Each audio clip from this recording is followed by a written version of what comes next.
What's going on YouTube? It's your boy Jugger back with a brand new episode of our NBA2k20 MyLeague Expansion franchise. I hope you guys all thoroughly enjoyed the first episode and the support was really awesome. So thank all of you who not only just watched the video but who took that a step further, subscribe to the channel, possibly even ring that little bell. Doesn't let me know if you guys did that or not, so I'm just going to hope that a lot of you guys who did subscribe did that as well. And to those of you who liked the video as well, all that stuff is going to go so far in making sure that we can actually reach this channel out to a lot of different individuals. So thank you all so much. And if you guys don't mind doing me one last favor as far as taking that support to new levels, is if you could also go over to my Twitter. There's going to be a link in the description for you all. If you can go over there and just also follow me on Twitter, just because I do eventually plan on doing some streaming for you guys, and so that you guys know when I'm streaming, and so that you can make your schedule available, clear your schedule for me. That'll be a huge deal, and the only way you'll be able to know that is if you're following me on Twitter. It's the only social media I really use, so if at least in regards to my YouTube channel. So yeah, if you guys don't mind doing that, that'd mean a lot to me. As you can see though, we're here in our 2K20 MyLeague franchise with our Seattle Ninjas. I got Jeremy Lamb right now, just practicing his shot a little bit so we're ready to go when the season does come, or at least when next season comes. We don't really plan on playing any games this year, but either way, just getting some shots up. I have this crazy idea that we're gonna go over today, and pretty much what the idea is I thought that maybe you guys would want a little bit of backstory on how we got to this point. How did Seattle get a team, especially as they lost the Supersonics? They've been fighting for a team since. How did they finally get to the point of acquiring a team? Who's the owner of this team? What logistically, what all went down to get to this point? How did these 5 other teams come about? How did it all shake down? I thought this would be something fun as an idea that we can just explore and create our own little storyline with, and I hope you guys are entertained by it, as I did put a lot of thought and effort behind this, so I hope you guys are entertained by it. And overall, I think this is what can help differentiate us as far as this YouTube world goes. At the end of the day, you can't just press record and expect viewers. You got to be doing something that kind of makes you stand out in this vast platform of creators, and I think this will make us stand out a little bit. So once again, I hope you guys are entertained. Let me know what you guys think about this little idea of us going back in time and really just explaining how we got to this point. And yeah, let's just get into it. So pretty much what we're going to be recapping is how did we get to the point of Seattle acquiring an NBA franchise. So we're just going to go back in time and recap that. So we're going to go all the way back into August of 2018. That is where we will start with this story. So pretty much in August was when we first got a report of someone inquiring to own an NBA team. So let's go over that report. It came from CNN. So Jeff Bezos, the notorious CEO of the online retail giant Amazon, has been making substantial efforts to expand the number of NBA franchises. It had been previously reported by CNBC that Bezos was interested in owning an NFL team. Many believe after he learned more about the looming health concerns associated with the game of football, especially at the NFL level, he had a sudden change of heart and then decided to move over to the NBA as a more suitable route for owning a team, because he didn't want to just have to deal with with those controversies surrounding the NFL. And overall, the NBA is doing very well as far as revenue, popularity, and all that. Definitely a game that a lot of people think can be a decent bit more global than the NFL. So for all those reasons, Jeff Bezos decided to focus his attentions on the NBA over the NFL. And the Washington Post has been on record saying that privately, Jeff Bezos has shown interest in the Seattle Seahawks, owning them. And he does have the ties to the Seattle area. Him and Bill Gates actually do own homes in a small town just outside of Seattle.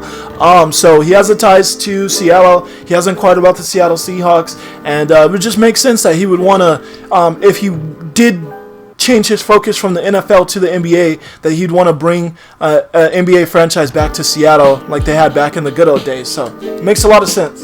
So from there, we actually got some tweets directly from Jeff Bezos. So on August 31st, we have Jeff Bezos saying on his Twitter account that behind closed doors, I am working tirelessly with 5 other billionaires/millionaires and negotiating with Adam Silver to expand the current number of NBA teams. More cities deserve to benefit from the economic growth accompanied with pro sports. So that's what we got at first, and obviously got a lot of retweets, a lot of likes, a lot of people talking about, whoa, that is absolutely insane that Jeff Bezos is putting in that work to do that. And if he thinks they really bring about a lot of economic growth, then that can be a huge thing that can maybe help a lot of these cities, maybe stimulate their economies better. It could be a really huge deal, and just something that a lot of people became interested in, the idea. So then we get all the way into like late September, And that's when we finally get our first tweet of Jeff Bezos saying, the current cities that we are proposing to Adam Silver with this expansion are Seattle, Salt Lake City, Anchorage, Omaha, Jacksonville, and Montreal. While many may believe there are cities that are better suited to support an NBA expansion team, these cities were the ones that made the final cut. So at the end of the day, him and his team of individuals who are working on this are the ones with the money, so they're the ones who have the final say on what cities get teams. As long as Adam Silver does approve it, because at the end of the day, Adam Silver is the commissioner, so we'll have to go through him. But these are the teams that they're proposing, so he already wanted to kind of let people know that, hey, you can get mad, but these are the teams that make the final cut. It is what it is. This is the route that we're taking. This is going to be around a little bit later into September, so we're now at the 28th of September. Stephen A. Smith is going to be like, how in the hell do you give Alaska a basketball team, but for the other great American cities who deserve one more? San Diego, San Francisco, the Bronx, East Rutherford, for God's sake, even Vancouver. But you chose Alaska? Absolutely blasphemous, if approved by Adam Silver. So pretty much you got Stephen A. Smith already being very vocal, like he's very notorious for being, and saying that he doesn't really approve of the fact that Alaska's getting a team, and that he overall thinks that there's a lot of other better cities suited than even the other ones that were chosen. So you're already getting reaction from some of these sports personalities, and you got a guy named Jonathan, and he's like already ready for this Alaska team to have 0 fans and have to relocate to Vancouver, LOL. And so you got a lot of people hating on the Alaska team. Not a lot of people think Alaska can support a team. Don't think they got the population or the climate, or they're just not a destination a lot of people are going to want to go to. Then though, you got people who are now even starting to comment on the fact that Jeff Bezos is going to be the one owning the Seattle team in general. We got a lady by the name of Debbie, and she's like, I'm really hoping I'm not alone when I say our city of Seattle doesn't want Jeff Bezos owning a team here. He's the one to blame for the rising rents and the clogged streets here. He also doesn't care about his Amazon employees. Now, if it was Bill Gates, that would be different. So there has been a lot of articles that have been published that have spoken about how Bill Gates has a lot more favorability when it comes to the Seattle citizens and just people in that area in general. They think of Bill Gates a lot more favorably than they do of Jeff Bezos. Jeff Bezos is blamed with his Amazon corporation, with their home office being in Seattle. He's blamed for rents rising a lot and making Seattle a lot less affordable for the everyday person. And then he's also blamed for just how clogged the streets are, and that he doesn't really do much to help the city of Seattle. Whereas when Bill Gates was able to start rising his tech companies, he was able to stimulate the Seattle economy a lot better, and he's always just had a lot better favorability. A decent bit of Seattle citizens aren't as happy about Jeff Bezos being the owner. Other ones are online just saying, hey, I grew up with the Supersonics, and ever since we lost them, I just desperately wanted to go back. I have fond memories of being a Seattle Supersonics fan. I don't care who it is. As long as we're getting the team back, I'm excited. That's all that should matter at the end of the day. And I hope that Jeff Bezos does right by our organizations. And KD's like, all you are is a hater. If you're upset about Seattle getting an NBA team back, why would a city that vibrant and with that many passionate people not have an NBA team? I love my time in Seattle dearly. Hashtag dumb logic. So KD's coming to the defense of Seattle getting an NBA team, saying, hey, it doesn't matter who it is, they should get an NBA team, and if you're against it, you're wrong with some very dumb logic. Let's actually go back to that and talk about this Atlantic article that was published by The Atlantic that started to circulate a lot online, and that brought about some of this negativity. The headline already says it all. It starts by saying sports stadiums are a bad deal for cities, and the article begins with explaining that the general fan experience of supporting like a pro team in Oakland, because that's where the article writer, the guy who made this article, his name is Rick Paulus, he explains how it was for him supporting the pro teams in the Oakland area, and just like the costs of what exactly where all the costs are going from, and just how pretty much everything's funded by this municipal bonds, and which are pretty much taxpayers. So quoted directly from the article, that's just business in a sense. Money has to change hands. To help it, cities fund public infrastructure to facilitate commerce. But whereas nearly every other business funds the constructions of its facilities and pays taxes too, cities often give money to private pro franchises to entice them to come, and then give them more to stay. So that's like the huge difference, is that these pro franchises, they don't pay for their own construction, they're given money by the city, and then they're even given more money to be convinced to stay. And he goes on to explain an example. So Paulus goes on to explain how the Raiders were lured back to Oakland in 1994 with promises to renovate with a $350 million new deal. Meanwhile, Oakland rose to this day remains some of the worst in the country. Oakland's school district is cutting 340 jobs in the 2019-2020 year, and the city relies mostly on outside spending to cover its mostly inadequate shelter it provides its homeless population. How can they throw $350 million at a pro franchise when they're facing all these other issues that are, to most citizens, a decent bit more important, such as public education, helping with the homeless, and then obviously their roads as well, just like the quality of life. Roads matter. People don't want to drive on crappy roads. So for all those reasons, that's where we start to get, that's where people get frustrated with pro sports, is when money's just being shelled out at these teams, but that same money isn't being given to things that people feel are a little bit more important. Alice does say municipalities can support local sports without selling out their citizens in the process. So he is saying that there is a way to do this without selling out your citizens. And he explains the intangible benefits, such as how pro sports help people find common ground and how a championship run can bring a city together. However, since these benefits aren't tangible, they're intangible things, city leaders often look to positive economic impact to justify local sports instead, such as like created jobs. That's something that people always say, oh yeah, jobs are going to be created. To build this stadium, we're going to have to hire a bunch of construction workers, so that's going to create a lot of jobs. In this particular case, it looks like only Salt Lake City, Jacksonville, and Anchorage are going to need stadiums. That is going to create jobs, but that is kind of combated by Paulus, as he just kind of details how the significance of the jobs created doesn't mean much, because one, those jobs eventually do go away. Like those construction jobs don't just last forever. And then he says then the amount of jobs inside the stadium end up just being significant, and they don't really kind of justify enough economic growth. And then furthermore, he ends up explaining how the economy isn't necessarily positively impacted. He kind of just says that spending is diverted. So rather than you going to the museum, rather than you going to the movies, rather than you going to these other things, you just go and spend your money on the NBA team or the new pro sports team, whatever it is. And he's saying such is more so diverted spending rather than new spending, so it doesn't really stimulate the economy.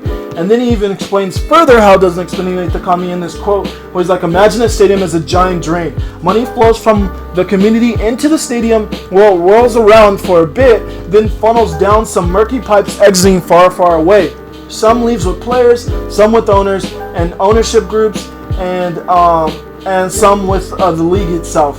That leakage is similar to when you shop at a corporate chain. So from there, we finally get Adam Silver to comment on the situation. So we get this quote from Adam Silver. Everyone involved in this expansion project wants to have these 6 new franchises a part of the NBA by next season. This presents an enormous challenge as far as the time restrictions that would be placed upon the construction of these new stadiums. As I said, we needed 3 stadiums, but also means we have to reconstruct our current TV deal with ESPN and Turner Sports, as our 30 ownership groups are not willing to accept smaller slices of the revenue pie. And we actually get a Woj bomb, as Woj gives us a huge tweet that finalizes everything. So then in November 30th, so this is like 9 days after that article and a little bit after Adam Silver's words, the NBA has finalized its expansion before the 2019-20 season. Jeff Bezos and his team managed to secure a construction deal hiring 1.5 million workers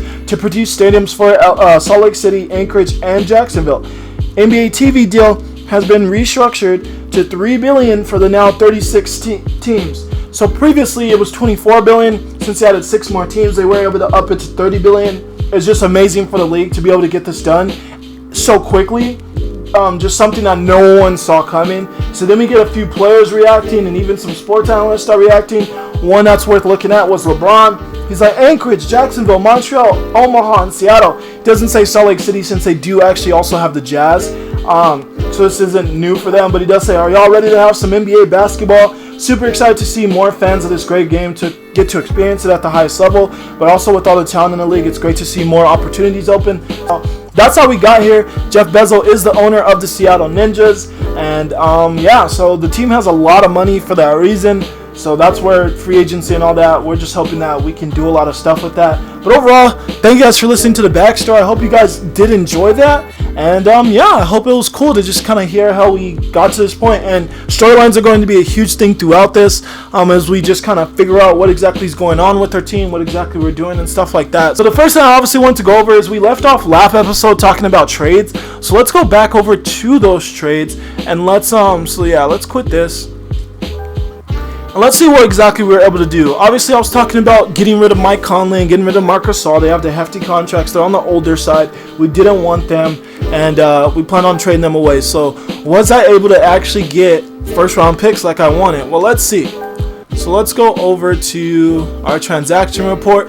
And yes, guys, I was able to make trades for Mike Conley and for Marc Gasol. So as you can see, this first one is going to be, we gave up Mike Conley and our first round pick in 2024 to get Matt Thomas, a first round pick in 2020 from the Raptors, and O'Shea Brissett, and as well as Paul Watson. So we got quite a few players here. Matt Thomas really isn't a bad younger player, so not the worst to get from Mike Conley. And overall, what we were really seeking was just a first-round pick, and that's what we were able to get from the Raptors. But this trade should make the Raptors better, so we'll see how that benefits them. Overall, we're hoping it makes us worse. And then the other trade was Marc Gasol. I gave up Marc Gasol and 3 second-round picks, so one in 2021, one in 2020, and one in 2023 for Tony Bradley, a very good young player with a very promising future. I'm very excited that we're able to get an actual piece to our building situation. I really don't know if Matt Thomas will stick around, but Tony Bradley, absolutely, that's a huge piece to get on this team as far as looking ahead for the future, and we're able to get him a first-round pick from the Jazz as well, and then a second-round 2022 pick. So both of these trades felt fair to me as far as what Conley and Marc Gasol were bringing to the Jazz and the Raptors. And then I felt, since I gave up a first-round pick with the Conley trade, and then I gave up all those second-round picks in the Marc Gasol trade, it felt fair to me. So that was what we had at first. Obviously, I know that you guys may have looked in that bottom right corner and saw that we were already somehow 2-0. Yeah, Jacoby, my son, he accidentally simulated a few games. So we did win our first 2 games. But before I go over that, I want to go over our lineup.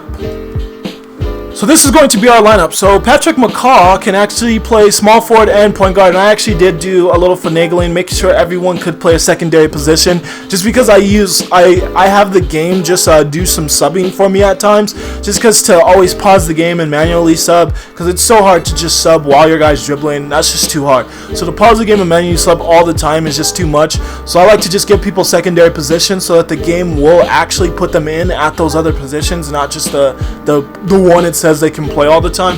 So Patrick McCaw is going to be our starting point guard. He plays small forward and point guard. I think he's a pretty good player and should be all right in that position. And he is going to just be getting 22 minutes. Jeremy Lamb, one of our better players, getting 27 minutes. Tim Hardaway Jr. getting the 29 minutes. Myers Leonard chilling at 25, and then Tony Bradley getting 28. And the reason Tony Bradley is getting so much is because he is one of our huge young pieces. We need him to play so that he can develop, so he is getting 28. John Henson coming off the bench with 23 minutes. Maurice Harkless coming off the bench with 18. We got Grayson Allen getting 14. Ed Davis getting 14 as well. We got Javon Carter getting 12 minutes. Justin Jackson getting 12. Matt Thomas getting 10.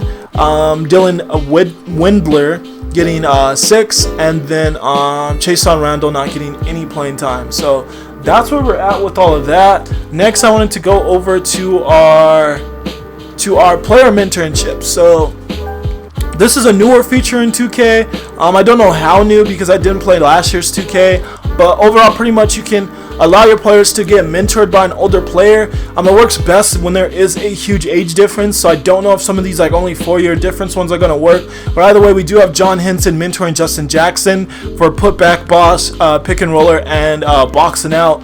Then we got Jeremy Lamb trying to mentor Patrick McCall. Only a 3-year difference, so we'll see how it works. But did want to give him that corner specialist and then the contact finisher and difficult shots. And the one that the biggest one, then we have this one as well, which is Tim Hardaway Jr. trying to help out Dylan Windler with some space creator and stop and go. But yeah, the biggest one is just going to be Ed Davis mentoring Tony Bradley. This one for sure, 9-year age difference, substantial difference. And we got Ed Davis teaching him how to box out with gold, how to rebound with gold, and then also Worm, how to get around those rebounds. Get around those when you're getting boxed out, so that you can get back in a position where you're boxing out your opponent. So this is the one that I really feels like going to be effective and the most important one. So that's where we are with those. And then, from there, let's actually look at these games. I haven't even looked at these games myself. So how did we win these games? So we were down in the first quarter, came back in the second, lost the third quarter, but yeah, then we won it in the end. Tim Hardaway Jr. at 24 points. Yeah, Tim Hardaway Jr., I'm telling you guys, he had a great game. Telling you guys. And Dennis Schroeder took a lot of shots, kind of struggled. Oh, and Shai Gilgeous-Alexander was nowhere to be found. And then we beat the Pacers. Got a great game from Myers Leonard, 22-6. So that's a really awesome game from him. So, yeah, not bad. Not bad. So what we're going to try to do at least is simulate at least into January 1st. So we'll just see everything that happens as we try to simulate to that date. So we are going to lose to the Clippers, going to lose to the Hawks. So losses are coming in, which is great. I want to see losses. I know it seems like such a counterintuitive thing to say, but this year we want losses. So we get our first trade offered. We have the Blazers trying to offer us a 2022 pick and some Gabriel guy. I don't even know who that is. We're obviously going to decline that. Tony Bradley is one of the few guys we don't plan on trading. That was a very low scoring game against the Mavericks. They beat us up. So once again, Josh trying to get Tony Bradley, giving us Rose Arnell in a second round pick. We're not doing that. But we've lost 4 in a row now. Can we beat the Knicks? We do beat the Knicks. And I may up the minutes if these games keep staying under 100. Yeah, I'm going to do that real quick. So let's do that real quick. Or we're going to, MyLeague, and we're going to go, the simulated quarter length is 11 minutes. Because some of those games are too low scoring. Like against the Suns, 85-95. Just struggles, very bad struggles in some of these games though. That one wasn't nearly as bad, but 64, what happened here? Oh, Tim Hardaway Jr. played terrible. But yeah, Tim Hardaway Jr. seems to very happily be taking the most shots on our team. So he is probably very happy with what's transpiring. So at least he gets to take all those shots. But yeah, 11 minutes seems to be giving us some much better results as far as these scores already. So we did beat the Bulls. Yeah, let's fix this. So instead of scouting around there, we're going to scout around. I plan on being bad. So let's scout the best first rounders for center, best first rounders for small forward, because those are the 2 best players. And then we're gonna scout around. No, not around. Let's scout. Let's fill in knowledge of the best point guard. So we'll leave it at that, and then we'll keep simming. So Tim Hardaway Jr. get our first injury. He did hyperextend his knee, but he can play through it. So we're just going to leave him to play through it. We beat the Lakers somehow. Wow. That's a game I'm going to go and look back at. Still some low scoring games, like only 83 points. All right, so Jeremy Lamb twisted left knee, and he cannot play through it. So his minutes will have to be adjusted. So his 27 minutes have to go elsewhere. Okay, so I did get it all sorted out. So Grayson Allen's going to be inserted into the starting lineup. He's going to get 10 plus minutes with the Jeremy Lamb injury. Then from there, we're going to increase. We increased Tim Hardaway Jr. by a minute. And then we gave Maurice Harkless, we gave him about 6 more minutes.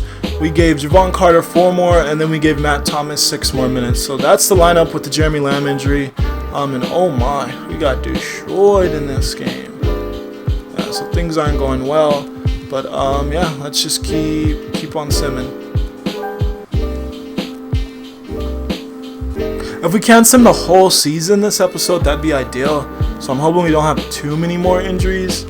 Obviously, we're going to leave the rotation as is with the Tim Hardaway Jr. injury, but then he injured himself right away again with a bruised right bicep. So we're just going to leave that as is. We're losing a lot of games, but Like I said, good. We don't want to be good. But just gonna look around. So all right, he's good again. So thankfully, Tim Hardaway's injuries have just been day to day.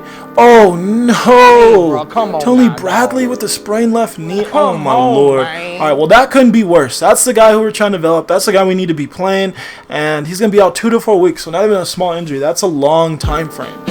So that's actually very unfortunate. Alright, so I got it all sorted out again. We're going to give Jackson plus 6 minutes. We're going to get Ed Davis plus 10 minutes. We're going to give John Henson plus 7 minutes. Myers Leonard plus 5 minutes. So that will get us to 28. So that's what we're rolling with. Very unfortunate though. Tony Bradley energy is not one that we wanted to see at all. Anybody honestly but him. So that's a big L. And yeah, we're just losing games left and right. I'm really glad I changed it to 11 minutes because we're still having some very bad low-scoring games. Justin Jackson for this. Ooh, Pasekniks, dude. It's just like Justin Jackson's more of a stretch though, so I'm just gonna stick with him. But definitely not the worst trade. That was honestly a very fair trade. Doug McDermott for John Henson. I'm not going to do it just because we don't need Doug, but that's not a bad trade either. Dang, we destroyed the Montreal Stars. Alright, Jeremy Lamb is back from injury, so we definitely want to fix our lineup. Alright, so Jeremy Lamb's back to his normal 27 minutes. So let's just keep simming until we get to January, until we at least get to New Year.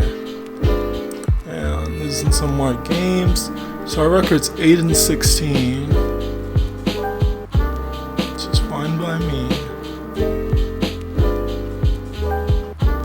Oh, we're winning a few too many games. That's like 4 out of 6, yeah. Alright, I'm gonna keep our scouting the same. Ooh, Tony Bradley's back. So Tony Bradley is back to his 28 minutes per game. We lost to the Bison back-to-back.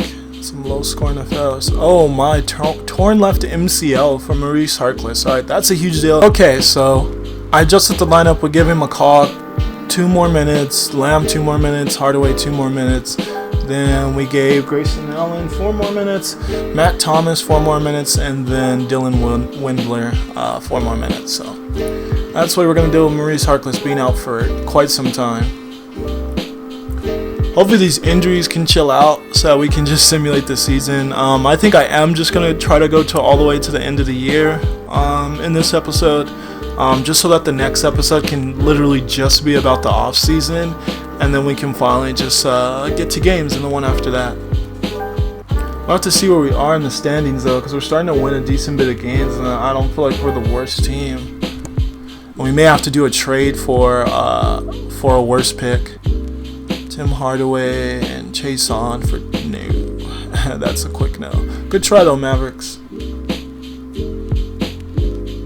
Yeah, we're winning a lot more games than I would like. Can we beat the Pelicans? Can we lose there, please? Oh my, we beat the Jazz. How are we winning games?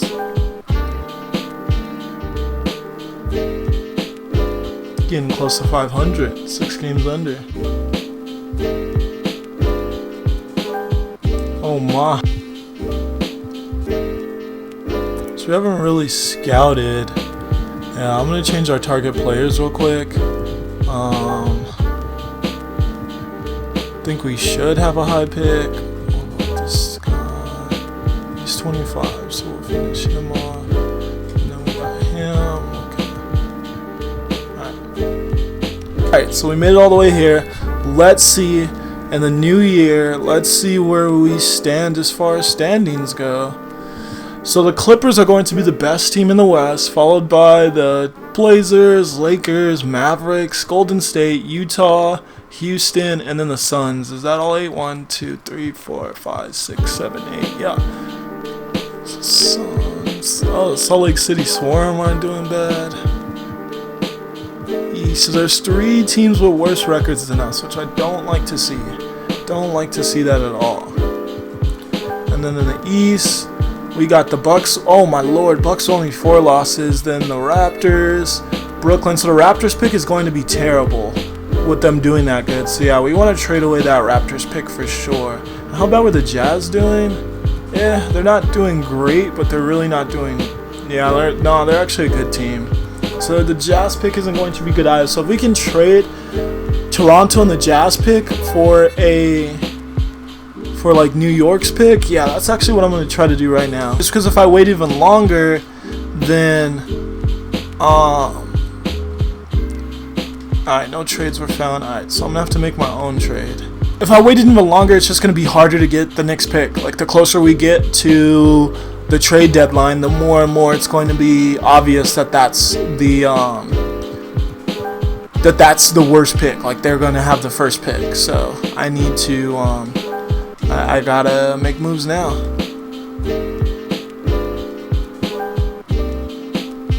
They're still not interested. Oh my, they think their pick is amazing.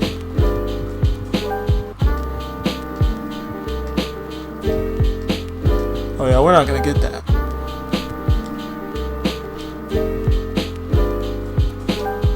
There we go. We gave up our Jazz pick, our Raptors pick, and our other first in the 2022 round to get the Wizards first round pick this year. So hopefully the Wizards start losing games. That's something we're going to have to super keep an eye on.